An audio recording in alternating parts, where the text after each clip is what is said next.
sir. Uy, hindi po ako Good morning, sir. Ano po yung malilipid po? Ano po ako ng kahoy eh. Bigyan ko ng enemy. Ano po kung may recommendation? Animal po. So, based po sa scenario nyo, sir, sa ginawa nyo, sir, so, gamit na po kayo ng element. Ang element po kasi ay ginagamit po natin sa metal o sa kahoy. So, maganda rin po siyang gamitin sa mga ibang parts ng mga kahoy. So, but hindi nyo na, sir, subukan ang ano natin, wood stain. So, ang wood stain po kasi napapanatili niya po ang kagandahan ng kahoy. So, makikita niyo po yung mga hasping. So, ang wood stain po kasi, mas matibay po siya sa varnish.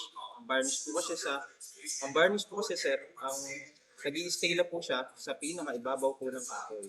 Ang wood stain naman po kasi, nagpe-penetrate po yan. So, meaning, mas matibay po ang durability o adhesion o penetrating po ang wood stain. So, mas nanunuot po yan. Kaya mas maganda, sir, mag-wood stain kayo. Marami po tayong kulay na available, sir. May chestnut, may dark brown, walnut brown, American walnut, may red mahogany, cherry, and wheat brown. So, ang oil wood stain, sir, so kailangan nyo pong gumamit ng clear gloss lacquer or saka sanding sealer. Ang purpose po kasi ng clear gloss lacquer ay protektahan ang wood stain natin sa scratches. Ang purpose naman po ng lacquer sanding sealer ay ang harangan o patagin ang force ng kahoy.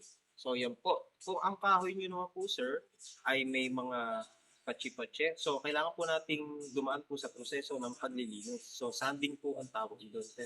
So kung hindi nyo naman po, sir, kailangan ng dalawa, meron na po kaming offer na PYE Varnish Polyurethane. Ano po ba ang PYE Varnish Polyurethane? Ito po kasing polyurethane natin, sir. So laminated po yan.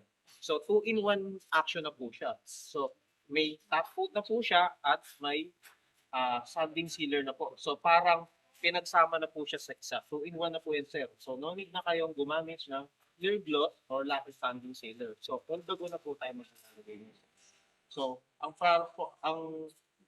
advantage dito na to, protektahin yung wood stain natin sa structures at safety. So yun naman po. Ano pa, sir? Ano pa ang kailangan?